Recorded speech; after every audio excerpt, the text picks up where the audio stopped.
O Brasil vem apresentando resultados primários negativos, os chamados déficits fiscais, consistentemente desde 2014, e a relação dívida bruta sobre PIB, uma das principais métricas para se avaliar o nível de endividamento de um país, está em patamares recordes, batendo 77,6%.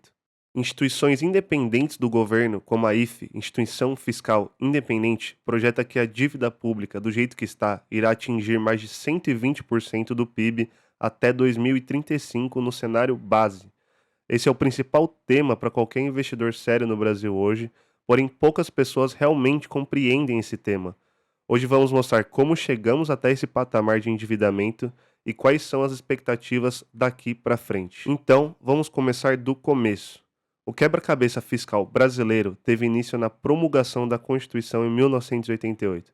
Nesse momento, o Brasil passava por um período de hiperinflação, com a inflação atingindo valores astronômicos acima de 1000% em 1989 e 90 e 2000% em 1993. Nesse período, as contas fiscais brasileiras eram balanceadas através do chamado imposto inflacionário e da conta movimento, que era uma conta que o governo detinha no Banco do Brasil e utilizava o saldo dessa conta para financiar os seus gastos. E caso a conta ficasse negativa, o Banco Central era obrigado a cobrir imprimindo mais dinheiro. Então, essencialmente, o governo estava imprimindo mais e mais dinheiro para financiar seus gastos, injetando mais moeda na economia sem um aumento correspondente na produção de bens e serviços, o que diminuiu o valor do dinheiro que estava em circulação e empobreceu a população cada vez mais. O Plano Real ele foi implementado em 1994 justamente para reverter esse processo e também exigiu que o governo arrecadasse mais de uma forma que não fosse imprimindo dinheiro. E foi aí que se iniciou um programa de aumento da carga tributária no Brasil, que resultou na receita tributária sobre PIB saindo de 23,5% em 1991 para 32,1% em 2002, durante os governos de direita Itamar e FHC.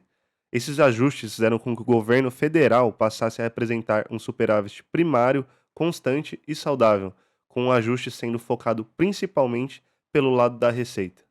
Passamos então para o primeiro governo Lula nos anos 2000, em que houve um forte crescimento do PIB, impulsionado pelo boom de commodities e pelo crescimento do crédito na economia, que permitiu também uma aceleração no crescimento do lado das despesas, com extensão de programas sociais. Na média, o crescimento real das despesas foi de 9% ao ano, 4% ao ano acima do realizado pelo governo FHC. Porém, até aí tudo certo, pois com o forte crescimento econômico, o Brasil ainda apresentava um resultado primário elevado. Isso significa que o governo estava arrecadando mais do que gastando, ou seja, um bom sinal para o endividamento do país. E essa dinâmica durou até o governo Dilma.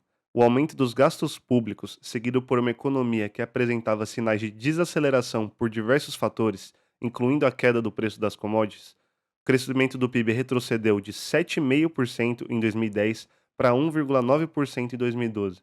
Essa trajetória, somado com a crise política vivenciada no período, resultaram em uma das maiores recessões econômicas na história recente do Brasil, causando o superávit primário se tornar um déficit primário, que consequentemente fez com que a dívida pública explodisse em um crescimento de mais de 15% em um período de 2 anos. No pós-Dilma, com a arrecadação decadente do governo, com queda nas receitas, houve tentativas de controlar a dívida pública através de cortes nas despesas, diminuindo bastante o crescimento real das despesas, o que também não impediu e não conseguiu reverter o déficit primário do governo, enquanto isso, a dívida pública seguia crescendo. E agora sim, chegamos no tão falado arcabouço fiscal, período que vivenciamos hoje. No lançamento do novo regime fiscal, o governo ele apresentou uma trajetória ambiciosa para o resultado primário. O plano inicial previa um déficit de zero em 2024 e uma transição para superávites de 0,5% do PIB em 2025 e 1% do PIB em 2026. Um belo desenho para ancorar as expectativas dos agentes de mercado e garantir a sustentabilidade da dívida no longo prazo.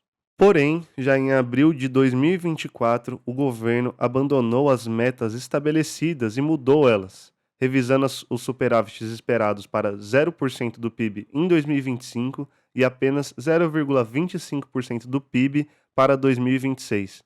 Esse foi o momento que revelou as verdadeiras dificuldades estruturais para o cumprimento do planejamento inicial. E desde então, o governo vem conseguindo cumprir a meta fiscal estabelecida, porém não da forma como era esperado. Eu vou mostrar o que eu quero dizer com isso. Em 2024, o resultado primário apurado foi um déficit de 45 bilhões, ou 0,4% do PIB. Porém, excluindo as despesas extraordinárias abertas para enfrentar as enchentes do Rio Grande do Sul, o déficit vai para 11 bilhões. Então podemos considerar que o déficit primário de 0,1% está dentro da banda de tolerância de mais ou menos 0,25% da meta do resultado fiscal. E até junho deste ano estávamos com um déficit primário de apenas 11 bilhões, que representa 0,1 do PIB também, um desempenho bem melhor que o déficit de 73 bilhões registrados no mesmo período de 2024. Então, por que todo dia vemos discussões problemáticas sobre a trajetória da dívida e irresponsabilidade do governo? Uma análise mais aprofundada sobre o tema nos mostra que esses resultados foram fortemente impactados por fatores não recorrentes, que acabam poluindo a conta e que não são sustentáveis. O resultado de julho de 2025 serviu como um duro choque de realidade, após o pagamento de precatórios que geralmente ocorre no primeiro semestre. Então, o déficit primário, que estava em 11 bilhões, foi para 56 bilhões, ou menos 0,5% do PIB. Então, o fiscal segue sem apresentar melhoras concretas em relação ao mesmo período do ano passado, em que o déficit foi de 70 bilhões, e longe da meta de 0% do governo para esse ano. E isso também serve para 2024, em que o resultado foi beneficiado pelo pagamento antecipado de uma parcela significativa de precatórios no final de 2023, no valor de 92 bilhões de reais, que aliviou as despesas de 2024. Se excluíssemos esses efeitos, o governo não teria cumprido o arcabouço fiscal em nenhum dos 2 anos, mesmo com o crescimento robusto do PIB observado no ano passado de 3,4%. Então, para onde vamos com isso? As projeções de resultado primário elaboradas por instituições financeiras e até mesmo pelos próprios órgãos de fiscalização independentes do governo revelam um consenso notável: o ceticismo em relação às metas oficiais do governo. O IFE, Instituição Fiscal Independente, órgão vinculado ao Senado Federal, projeta um déficit para o governo de 0,7% do PIB em 2025, que se agrava para 1,1% do PIB em 2026.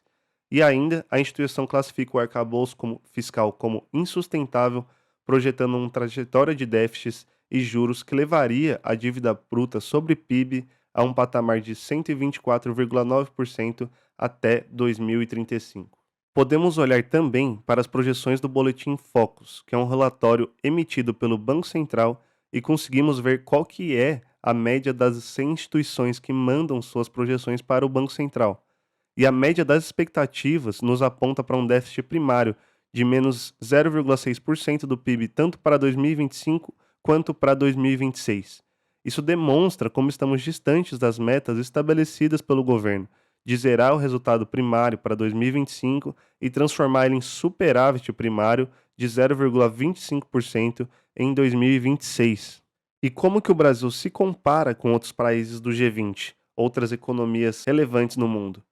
No geral, vemos que os países considerados emergentes, o Brasil de fato possui um dos maiores endividamentos, que é, no geral, abaixo também dos países desenvolvidos, que são considerados mais confiáveis, com moedas mais fortes e, por isso, se permitem ter endividamentos maiores.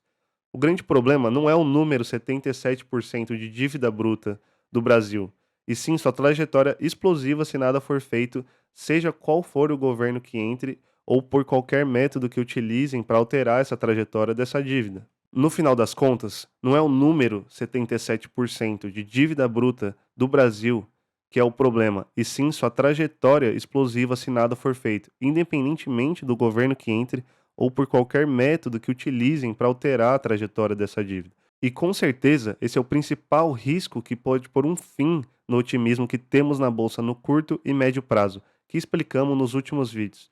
Porém, por enquanto, ainda estamos aproveitando qualquer fraqueza no mercado para aumentar nossas posições E por isso, aqui no Mister Market, seguiremos acompanhando de perto a evolução das medidas para evitar esse cenário de trajetória explosiva da dívida pública, seja por ajustes na receita, seja por cortes de gastos. E se esse conteúdo te entregou valor de alguma forma e se tiver interesse em mais análises como essa, eu peço para que se inscreva, dê o like, que iremos postar vídeo toda semana.